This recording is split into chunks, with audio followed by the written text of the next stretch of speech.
Hello everyone, I'm Amy Wilson. This is my daughter Emily, and we are in my studio in Paducah, Kentucky this evening to share a little bit of creativity with you using the December paper pumpkin kit called Watercolor in Bloom.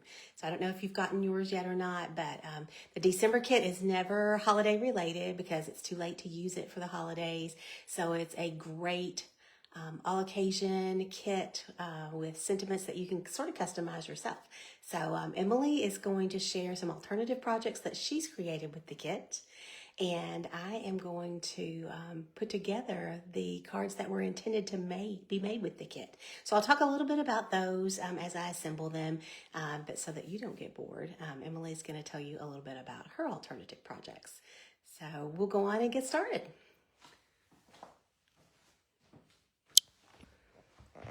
Okay, I'm going to transfer you to my work surface, which is always the hardest part of a Facebook Live video, to get you settled in here. Yep, see what I said?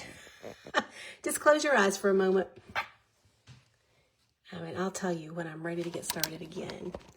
Leave me a comment when you join me so that I know that you're here. Let me know if you have a favorite paper pumpkin. Perhaps it's this kit, perhaps it's another one. If you're not a subscriber, you really should be. I'm going to turn on a little bit of light so that you can see our surface a little bit better, and we'll go on and get started. So Paper Pumpkin is a monthly subscription service offered by Stampin' Up, and you can subscribe monthly. You can suspend or cancel at any time. It's completely customizable to suit your needs. This month's kit shipped on December 11th. It's designed to arrive in your mailbox by the 18th of the month. This one's called Watercolor in Bloom, and it creates 3 each of 3 designs. And this is the full color instructions that come in your kit. So what I like to do is focus on this page first, and this page is just photographic instructions on how to sort the parts and pieces that you're going to need to create each of the 3 projects, and they are numbered. So I sort everything first, and then I like to stamp everything next, and then I can just assemble. So that's what I've done tonight. I have all the parts and pieces for each of the 3 card designs laid out here and ready to put together. So I can share a few helpful hints with you while we're doing that. When you are punching out your projects, notice that there's a flower on each of these designs, but on your die cut sheet that's die cut for you, there are 3 different flower designs. So card number 1 looks like it gets the smallest, card number 2 gets the largest, and card number 3 gets the medium size. There's also vellum pieces that go behind each of your beautiful images. You can use those or not. This one's pretty hidden, and I'll show you that when I put that card together. Then these are indications of the additional pieces that you'll want to use. Actually, this is what you stamp. So anything that's pictured in navy is what you actually stamp on the projects. So not much stamping involved, and that can be customizable by you. Some people even wait to stamp the sentiment until they're ready to send the card so they know what they want to put on it. The other thing that is notable is the fact that you have 4 of each of the labels that you stamp on, and you're only creating 3 cards. So that sort of gives you 8 opportunities to get it right, because there's a front and back to each sided piece of paper until you put glue on it. So 8 opportunities to get it right. And then if you'll notice, not only do you have the label to stamp on, but you also have the pretty label that's decorative behind it that has the copper foil. Okay, you could stamp right on that piece if you wanted to. So there are only 3 of each of those. So that's 9 more opportunities to get it right. And then we like to say that it's been a good day if you have ink on your fingers. So I even have ink underneath my fingernails tonight. So the hardest thing about this kit is going to be getting this ink spot open. So that's how I ended up with ink under my fingers tonight. So these are the cards that are designed by the concept artist to be created by the kit. And I'm just going to step aside, and I'm going to put these cards together while Emily talks to you about her alternative project. So I'm going to move out of her way and give her the opportunity to step in the camera scene. And you can look right there and then showcase underneath. Cool. Before I get started, guys, I'm going to answer Mom's question about my favorite kit so far. My favorite kit was definitely the one that was kind of farmer's market vibes. It was had some fruits and some baguettes and stuff. I like that one. That one was really pretty. What was it called? I don't know what that one was called. Oh, well, it was gorgeous. I don't remember. It was really pretty. And I like going to the farmer's market, so. I don't think it was Farmhouse Florals. That one was more recent. That one was a while ago, Emily. You went way back. It was memorable for me. Good job. So one of my first alternatives is this one. So I'm a big proponent of doing the little things for the people that you love. So that sentiment really spoke out to me. But the first thing I did, so you'll notice there's a green border around this. That's actually a whole separate card. It opens up like this, which is fun. But in order to get the green card, we had actually cut, you'll see that this was a full card that you normally have for this kit. So you'll see that in your card kit. But you just slice this a little bit smaller than normal, and then you can mount it on a color coordinating back. I can't remember what this one was called, but it matches that green, so you could pretty much eyeball that. That's what I did. And then you'll notice you also have these really pretty decorative designs here with that really pretty piece on the back. This one's full size. Like this. I just am a big proponent for doubling everything that you have. So I did that by just cutting this part in half, and then you have two of those, which is great. And then, what else did I do? Oh, if you've ever stamped with me, one of my favorite things is making the edge pretty with a little bit of ink, so a little hint of ink. So, I used this tool, but you can use a sponge or a lot of other things, but this is a really pretty brush tool that Mom has. It's very soft. Those are called blending brushes, and they are so soft. Way softer than a makeup brush. So then I just juice the edge up. You would dip it into your ink spot, kind of like that, and then you just on the edge of your paper. So that added a little bit of dimension there, which was really fun. I also have some pop-up dimensionals. You'll see there's a little bit of dimension to the card there. So I put that there. And then I also made a little pretty bling on there as well. And then on the inside, I did the same type of concept, so it kind of coordinates there. And then you'll see here, I have just a little sliver of that card base, and that was just what was completely cut off to give you that outside border to double your cards, essentially. So that's my first one. And my next one, I think is really pretty and fun. Miss you so much. I have a lot of long distance friends that I write cards to, so I thought this one was appropriate and sweet. And with this oval shape, I put it this way, so it's horizontal instead of vertical like it is on the cards, I believe, on the that's templates. right. Yeah. So I put it sideways, and then I thought the best sentiment to fill up that vertical space in here was the miss you, and then I added the so much here.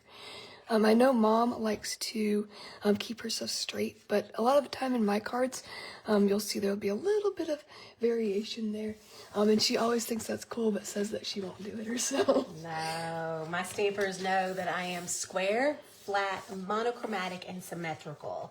And that's the whole reason that I like to have a guest stamper, so that they aren't simply exposed to my stamping style. Yeah, so she always likes the stuff that I do, even though she wouldn't do it herself. I also took this element that's from the other Miss You So Much card that you'll see in your kit, but I just did something a little bit different with it. I put it on the bottom instead of on the top, so you can pull that one in. So this is what you would make as part of your kit. So you'll see I put mine on the bottom here, and I did not do the stamp behind it like this one has. So you see that stamp behind it. So I didn't do that. I also added, you'll add this on a different card as well, but it's similar to the one I just had. I just put it on the side to fill up some more space here, instead of on the bottom that I did here. But a secret about this card is there were 2 blemishes on there, and I don't let that stop me from creating a card. I don't really throw it away if there's a blemish, so I put this here because there was a big spot there that just was continuing to smudge. I totally thought you put that there on purpose. I did. Well, I mean, I didn't know you hit a blemish. It's so pretty there. I like that. And then there was another blemish here, so I just put bling it up, you know. No one's gonna know the difference. And then I always use the rule of threes or odd numbers, because when you're in nature, every flower has an odd number of petals. And then I think just the rules of three is great. So I'd already put this one here before I had blemishes. And then I put that one there. And I was like, well, I gotta do a rule of three. So I put the bigger one up here. And then the inside is nothing special. I might do a little bit of a stamp in there because there's like a little leafy stamp here. I think that would go really well with that. Or maybe this one if I want to do something a little bit bigger along the bottom here, maybe. Comment if you guys think either one of those would look good then. Oh, and actually this one would look really pretty.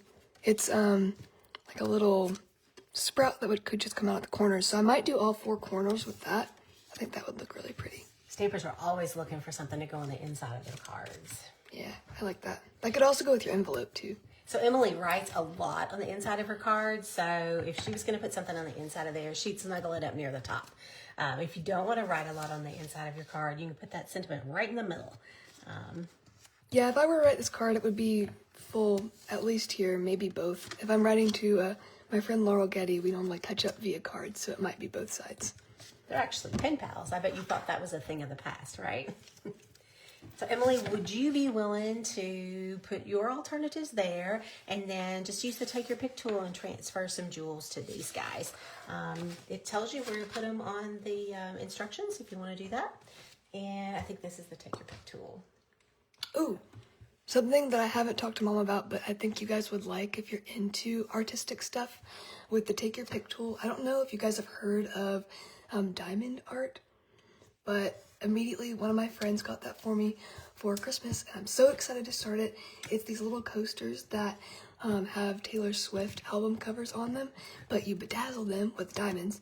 Immediately when I saw that, I was like, I really need to use this take your pick tool. So this can be used for more than just paper crafts. And then speaking of diamonds, so many of you have followed Emily and I. Emily was 8, I think, when I started being a Stampin' Up! Demonstrator. Does that sound right? Maybe 12. I'll have to look. She and Chris recently got engaged. So speaking of diamonds. Yeah, speaking of diamonds and speaking of flowers, it has a beautiful tulip setting here. That's one of my favorite parts that pretty much only I get to see. But it is gorgeous. You did a great job. What was I doing? Oh, I was transferring these over, right? Yes. So the Take Your Pick tool is an inexpensive tool in the Stampin' Up! Offering that if you don't have one of those, I'd be happy to help you get one. I think it's essential when you're doing one of my quilt block classes, or if you're putting the gems and jewels on.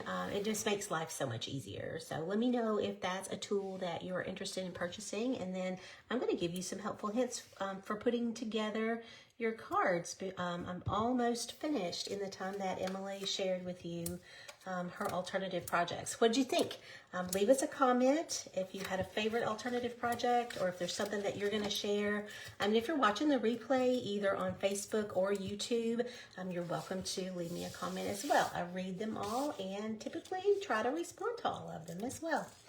So I am putting the finishing touches on the last card as Emily adds the jewels for me. These are copper sequins that are part of your card kit. So there's bling, there's vellum, there's adhesive, there's dimension, so many elements to this card kit. Go ahead and do that one for me too, and then I'll show them the finished cards.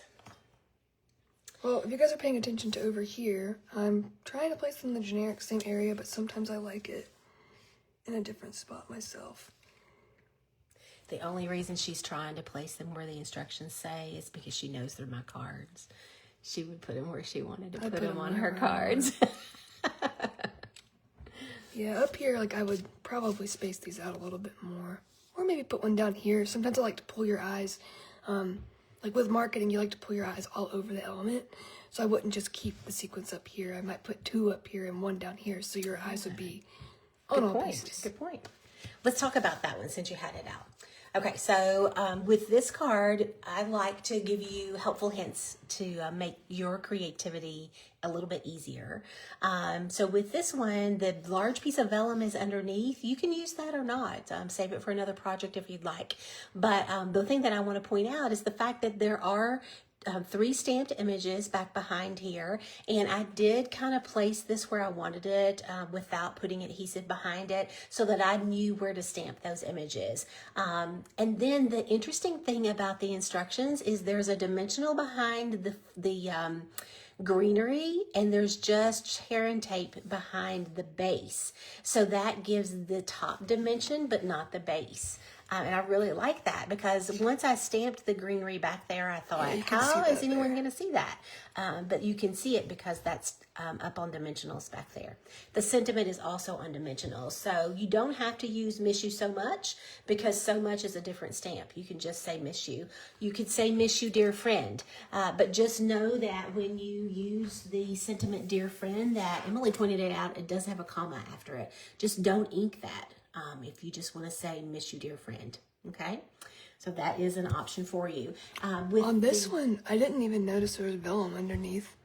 I'd personally probably use that vellum on something else. Right, because it's sort you of hidden. really, really can't tell. It's right there if you guys can't see it on the screen. And it's a pretty decent sized piece of vellum in the whole It's scheme huge. of things. You could, remember when I was talking about doubling your projects? You could probably cut that into thirds. You could have 3 different pieces of vellum. You know, you could cut this in thirds too, because You could. that would I feel be like- plenty for a sentiment. You could stamp right on it if you wanted. Yeah, I felt personally like mine was a bit too big after I did it. I would have rather probably cut it just to this length and then maybe have just stamped right on it personally. So maybe half wasn't the right move, especially if you're doing a stamp that's thinner than that. Like if you did Just thank you. just thank you, or you make me feel so loved, if that would fit on there. But you see what I mean? If you do like a vertically thinner font, then it wouldn't, you could just use that. What's the next one? Okay, let's talk about this one next. This entire piece is popped up on dimensionals, but in order for me to put all of the parts on the front, I didn't put the dimensionals on the back yet. So I left this piece flat, and then I added tear and tape for the piece of vellum, then tear and tape for the pretty piece that has the copper foil, and then tear and tape for the sentiment. And then after I added dimension here, I put dimension on the back. Is this the tear and tape? That's the tear and tape, and that comes in your kit, and then these are dimensionals. And that's a good point, Emily, when you're looking at the instructions. If you haven't had Paper Pumpkin before, there really aren't words because we're a multilingual company. So there are indicators. That's tear and tape, the little roll there, and then the dimensionals are indicated by the little hexagon shapes here. Yeah, because they're all little hexagons. And they're double-sided sticky as well. They're really fun. I use them on everything. Make your cards tall, people. Yep. Okay, so we were talking about that one. So that's my helpful hint with this one. Don't add the dimensions to the back of this piece until you've got everything glued to the front of it. And then you can put the dimensions on. It'd be easier for you to do, to add the stuff all to the front. So let's go on to this card next. So everything on this card was just added with tear and tape. So it's all 3 layers, 1, 2, and 3 are all flat on the card, and then there's dimension on here, and then the little stamping is back behind there, so you can still see that in that pretty little flower. I like what Emily did with the copper sequin where she added the center to the flower. You could definitely do that on this particular card if you wanted. That's also the card base that she cut in half to create 2 cards. And with these cards, they are white on the inside, so you don't have to add that extra layer of cardstock. Emily chose shaded spruce cardstock to create her card base, which is a little bit darker. So if you're going to write on it, she added a piece of basic white cardstock on the inside. Okay, so we're going to add, or I'm going to let Emily kind of arrange these so you can see all of them. If you're not a Paper Pumpkin subscriber, you can go to my website pictured there and subscribe. With tax and shipping, it ends up being about $30 a month, and you get exclusive stamp set. You get a block to adhere your stamp sets to in your first kit. You get all the adhesive that you need. The only thing that you would need sometimes is scissors.